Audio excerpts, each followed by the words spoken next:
ಸ್ನೇಹಿತರೆ ನಮಸ್ಕಾರ, welcome to Shilpa ಹೇ ಕನ್ನಡ ಎಲ್ಲರೂ ಹೇಗಿದ್ದೀರಾ? ನಾನು ಕೂಡ ಸೂಪರ್ ಆಗಿದ್ದೀನಿ. ಈ ಸೀರೆ ಯಾವ ರೀತಿ ಆಗಿದೆ ಅಂತಂದರೆ ಫುಲ್ಲು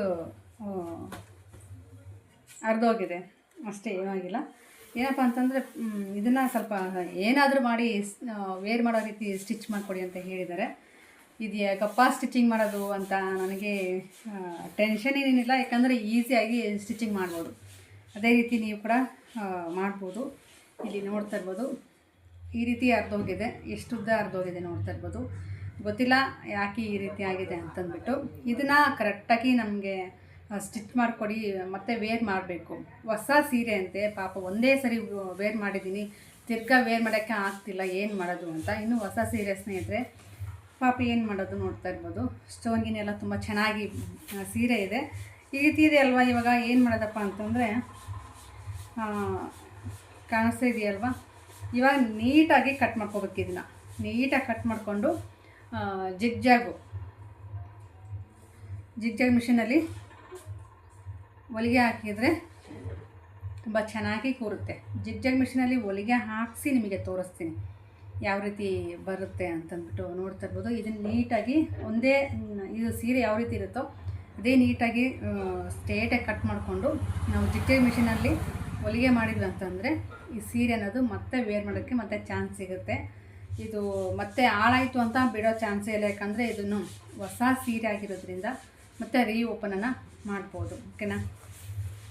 ಇದು ನನಗೆ ಜಿಗ್ಜಾಗ್ ಮಿಷನ್ ಇಲ್ಲ, ನನ್ನ ಫ್ರೆಂಡ್ ಕಡೆ ಕೊಟ್ಟರೆ ಸ್ಟಿಚ್ ಮಾಡಿಕೊಡ್ತಾರೆ. ಅದಕ್ಕೋಸ್ಕರ ಅವ್ರಿಗೆ ಕೊಟ್ಟರೆ ಈ ಥರ ಹೇಳಿ ಕೊಟ್ಟರೆ ಮಾಡಿಕೊಡ್ತಾರೆ. ಅದನ್ನು ಮಾಡಬೇಕು.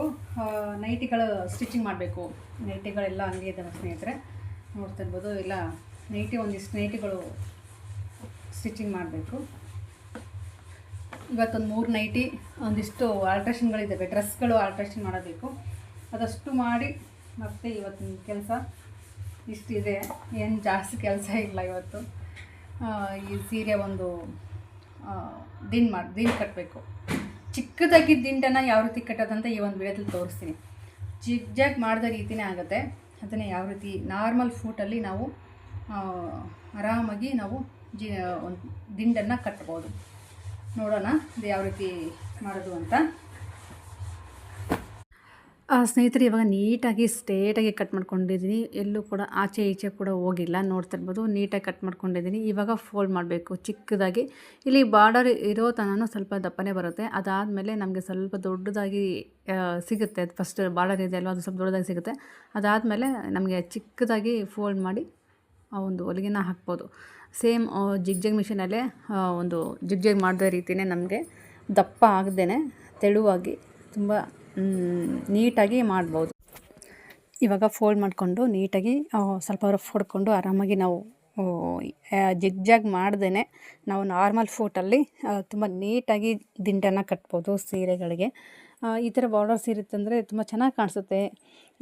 ನಮ್ಮ ಕಡೆ ಜಿಗ್ಜಾಗ್ ಮಿಷನ್ ಇಲ್ಲ ಅಂತಂದರೆ ಏನಾಯಿತು, ನಾರ್ಮಲ್ ಫೋಟಲ್ಲೇ ನಾವು ಜಿಗ್ಜಾಗ್ ಮಾಡಿದ ರೀತಿಯೇ ನಾವು ಹೊಲಿಗೆನ ನೀಟಾಗಿ ಹಾಕಿದರೆ ತುಂಬ ಚೆನ್ನಾಗಿ ಬರುತ್ತೆ. ನಿಮಗೆ ತೋರಿಸ್ತೀನಿ ಫೈನಲ್ ಆಗಿ ಯಾವ ರೀತಿ ಬಂದಿದೆ ಅಂತ ತೋರಿಸ್ತೀನಿ. ಅದಕ್ಕೂ ಮುಂಚೆ ನನ್ನ ಒಂದು ಚಾನಲ್ ಯಾರೆಲ್ಲ ಹೊಸದಾಗಿ ನೋಡ್ತಾ ಇದ್ದೀರಾ ಪ್ಲೀಸ್ ಸಬ್ಸ್ಕ್ರೈಬ್ ಮಾಡ್ಕೊಂಡು ನೋಡಿ. ಪಕ್ಕದಲ್ಲಿರುವಂಥ ಬೆಲ್ಲೈಕನ್ನ ಪ್ರೆಸ್ ಮಾಡಿ ಹಾಲ್ ಅಂತ ಸೆಲೆಕ್ಟ್ ಮಾಡ್ಕೊಳ್ಳಿ. ನಾನು ಹಾಕಿರೋಂಥ ಪ್ರತಿಯೊಂದು ವೀಡಿಯೋಸು ನಿಮಗೆ ನೋಟಿಫಿಕೇಷನ್ ಬರುತ್ತೆ. ಸಡನ್ನಾಗಿ ನನ್ನ ಒಂದು ವಿಡಿಯೋನ ವಾಚ್ ಮಾಡ್ಬೋದು ಸ್ನೇಹಿತರೆ. ಸ್ವಲ್ಪ ಫೋಲ್ಡ್ ಮಾಡಿಕೊಂಡು ನೀಟಾಗಿ ಫೋಲ್ಡ್ ಮಾಡಬೇಕಾಗತ್ತೆ. ಸ್ಟಾರ್ಟಿಂಗ್ ಯಾವ ರೀತಿ ಫೋಲ್ಡಿಂಗ್ ಮಾಡಿಕೊಂಡು ಹೊಲಿಗೆ ಹಾಕೊಂಬಂದಿರ್ತೀವಲ್ವ ಅಷ್ಟೇ ಕೊನೆಯ ತನಕನೂ ಅದೇ ನೀಟಾಗಿ ನಾವು ಹೊಲಿಗೆನ ಹಾಕೊಂಬರ್ಬೇಕಾಗತ್ತೆ ಸ್ನೇಹಿತರೆ. ತುಂಬ ಚೆನ್ನಾಗಾಗುತ್ತೆ. ನಾರ್ಮಲ್ ಸೀರೆ ಆಗಿರ್ಬೋದು, ಬಾರ್ಡ್ರ್ ಸೀರೆ ಆಗಿರ್ಬೋದು, ನಾವು ಯಾವ ಸೀರೆಗಳಿಗೆ ನಾವು ಈ ಥರ ದಿಂಡು ಕಟ್ಟಬೇಕು, ಫೋಲ್ಡ್ ಮಾಡಿ ಸ್ಟಿಚಿಂಗ್ ಹಾಕಬೇಕು, ಎಡ್ಜಸ್ಸು ಅಂತಂದರೆ ನಾವು ಇದೇ ರೀತಿ ಫಾಲೋ ಮಾಡಬೇಕಾಗತ್ತೆ. ಯಾಕಂದರೆ ಚಿಕ್ಕದಾಗಿ ನಾವು ಕಾಣಿಸ್ತಾ ಇದೆ ಅನ್ಕೋತೀನಿ, ಯಾಕಂತಂದರೆ ಸ್ವಲ್ಪ ಸೈಡಲ್ಲಿ ಕ್ಯಾಮ್ರಾ ಇರೋದ್ರಿಂದ ನಿಮಗೆ ಅಷ್ಟೊಂದು ಕ್ಲಿಯರಾಗಿ ಕಾಣಿಸಲ್ಲ. ಎಲ್ಲ ಸ್ಟಿಚಿಂಗ್ ಆದಮೇಲೆ ತೋರಿಸ್ತೀನಿ. ಚಿಕ್ಕದಾಗಿ ಫೋಲ್ಡ್ ಮಾಡಿಕೊಂಡು ನೀಟಾಗಿ ನಾವು ಮಾಡ್ಕೋಬೇಕಾಗುತ್ತೆ. ನೋಡ್ತಾ ಇರ್ಬೋದು, ಕಾಣಿಸ್ತಾ ಇದೆಯಲ್ವ ನಿಮಗೆ ಯಾವ ರೀತಿ ಬರ್ತಾ ಇದೆ ಅಂತಂದ್ಬಿಟ್ಟು. ತುಂಬ ಚೆನ್ನಾಗಿ ಬರುತ್ತೆ ಸ್ನೇಹಿತರೆ. ಇದನ್ನು 100% ಫಾಲೋ ಮಾಡಿ. ಎಮರ್ಜೆನ್ಸಿ ಏನಾದರೂ ಬಂತು ಅಂತಂದರೆ ಇದೇ ರೀತಿ ನೀವು ಫಾಲೋ ಮಾಡಬೇಕಾಗತ್ತೆ. ಈ ಥರದ್ದೊಂದು ಡೈಲಿ ಒಂದು 10 ಸೀರೆ ಸಿಕ್ಕರೆ ಮುಗೀತು.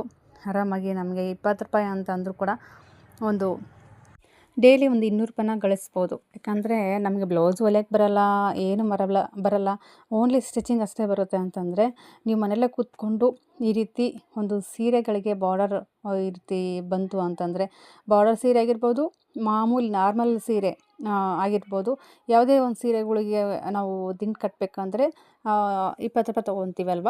ಅದೇ ರೀತಿ ಒಂದು 10, ಒಂದು 15, 20 ಸೀರೆ ಏನಾದರೂ ನಾವು ಸ್ಟಾಕ್ ಮಾಡ್ಕೊಂಡು ಇಟ್ಕೊಂಡ್ವಿ ಅಂತಂದರೆ ಡೈಲಿ ಹಂಗೆ ನಾವು ಮಾಡ್ತಾಯಿದ್ರೆ ಖಂಡಿತವಾಗ್ಲೂ ಒಂದು 200 ರಿಂದ 400 ರೂಪಾಯಿ ಆರಾಮಾಗಿ ಗಳಿಸ್ಬೋದು ಮನೆಯಲ್ಲೇ ಕೂತ್ಕೊಂಡು. ನಮಗೆ ಬ್ಲೌಸೇ ಸ್ಟಿಚ್ ಮಾಡೋಕ್ಕೆ ಬರಲ್ಲ ಅಂದರೂ ಕೂಡ ನಾವು 400 ರೂಪಾಯಿನ ಗಳಿಸ್ಬೋದು ದಿನಾಲಿ. ಇದೇ ಅಂತ ಅಲ್ಲ ಸ್ನೇಹಿತರೆ, ಡ್ರೆಸ್ ಸೈಡ್ ಫಿಟ್ಟಿಂಗ್ ಆಗಿರ್ಬೋದು, ನೈಟಿಗಳ ಆಲ್ಟ್ರೇಷನ್ ಆಗಿರ್ಬೋದು, ಸೀರೆಗಳಂತ ಅಲ್ಲ, ನೈಟಿ ಆಲ್ಟ್ರೇಷನ್ನು ಅದು ಸ್ವಲ್ಪ ಕಾಸ್ಟ್ಲಿನೇ, ಒಂದು 30 ರಿಂದ 40 ರೂಪಾಯಿ ತೊಗೊತೀವಿ. ಮತ್ತು ಡ್ರೆಸ್ ಆಲ್ಟ್ರೇಷನಿಗೆ ಅದು ಕೂಡ ಅಷ್ಟೇ, ಒಂದು 25 ರಿಂದ 30. ಅದು ಮತ್ತು ಸ್ಲೀವ್ಸ್ ಅಟ್ಯಾಚ್ ಮಾಡಬೇಕು, ಸ್ಟಿಚಿಂಗ್ ಮಾಡಬೇಕು ಅಂದರೆ ಡ್ರೆಸ್ಸು ಅದೊಂದು 50 ರೂಪಾಯಿ ತೊಗೊತೀವಿ. ಇಷ್ಟೇ ಸಾಕಲ್ವ ಜೀವನ, ಆರಾಮಾಗಿ ನಡೆಸ್ಬೋದು. ನಾವು ಬ್ಲೌಸೇ ಹೊಲಿಬೇಕು, ಬ್ಲೌಸೇ ಸ್ಟಿಚ್ ಮಾಡಬೇಕು, ನಾವು ಬ್ಲೌಸ್ ಕಲ್ತಿಲ್ಲ, ಮಿಷಿನ್ ಹೇಗಪ್ಪ ತುಳಿಯೋದು ಅಂತ ಮೈಂಡಲ್ಲಿ ಇತ್ತು ಅಂತಂದರೆ ಅದನ್ನ ತೆಗೆದಾಕ್ಬಿಟ್ಟು ನೀವು ಆರಾಮಾಗಿ ಈ ಚಿಕ್ಕ ಚಿಕ್ಕ ಕೆಲಸ ಮಾಡಿಕೊಂಡೇ ನಾವು ಆರಾಮಾಗಿ ದುಡ್ಡನ್ನು ಅರ್ನ್ ಮಾಡ್ಕೋಬೋದು ಅಂತಲೇ ಹೇಳ್ಬೋದು ಸ್ನೇಹಿತರೆ. ಇಲ್ಲಿ 2 ಸೈಡು ಇದೇ ಫೂಟಲ್ಲೇ ನಾನು ಆರಾಮಾಗಿ ಚಿಕ್ಕದಾಗಿ ಸೀರೆ ದಿಂಡನ್ನು ಆಚೆ ಈಚೆ ನೀಟಾಗಿ ಫೋಲ್ಡ್ ಮಾಡಿ ಸ್ಟಿಚಿಂಗನ್ನು ಹಾಕ್ತಾ ಇರೋದು.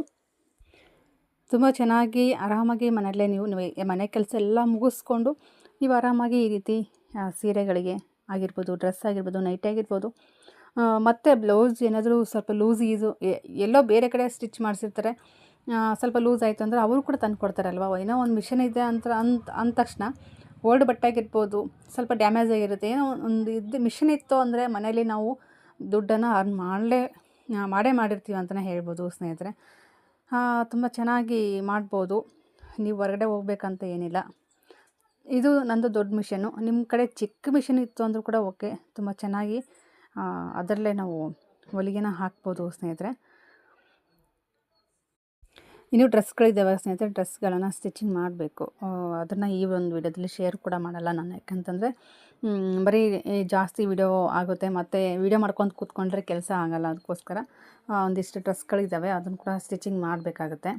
ನನ್ನ ಮಗಳಿಗೆ ಡ್ರೆಸ್ಸು ಅವು ಸ್ವಲ್ಪ 2 ಜೊತೆ ಡ್ರೆಸ್ಗಳಿದ್ದಾವೆ, ಅದನ್ನು ಕೂಡ ಸ್ವಲ್ಪ ಹೊಲಿಗೆಲ್ಲ ಹಾಕಬೇಕಾಗುತ್ತೆ. ಅವಳು ಕೂಡ ಕೇಳ್ತಾಳೆ ನನ್ನ ಮಗಳು, ಫಿಟ್ಟಿಂಗ್ ಮಾಡಿಕೊಡು ಅಂತ.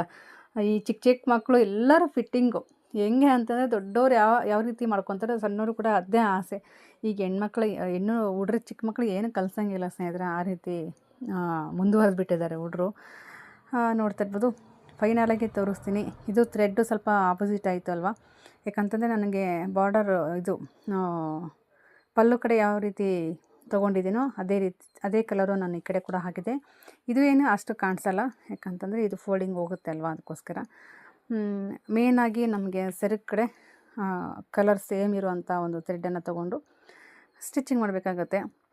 ಇಲ್ಲೇನಪ್ಪ ಅಂತಂದರೆ ನಮಗೆ ಸ್ವಲ್ಪ ಬಾರ್ಡರ್ ಬಂತಲ್ವ, ದಪ್ಪ ಆಗುತ್ತೆ ಚೂರು.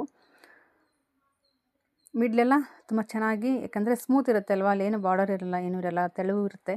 ಹಾಗಾಗಿ ತುಂಬ ಚೆನ್ನಾಗಿ ನೋಡ್ತಾ ಇರ್ಬೋದು, ಬಂತು ಎಷ್ಟು ನೀಟಾಗಿ ಬಂತು, ನೋಡ್ತಾ ಇದ್ದೀರಲ್ವ ಸ್ನೇಹಿತರೆ.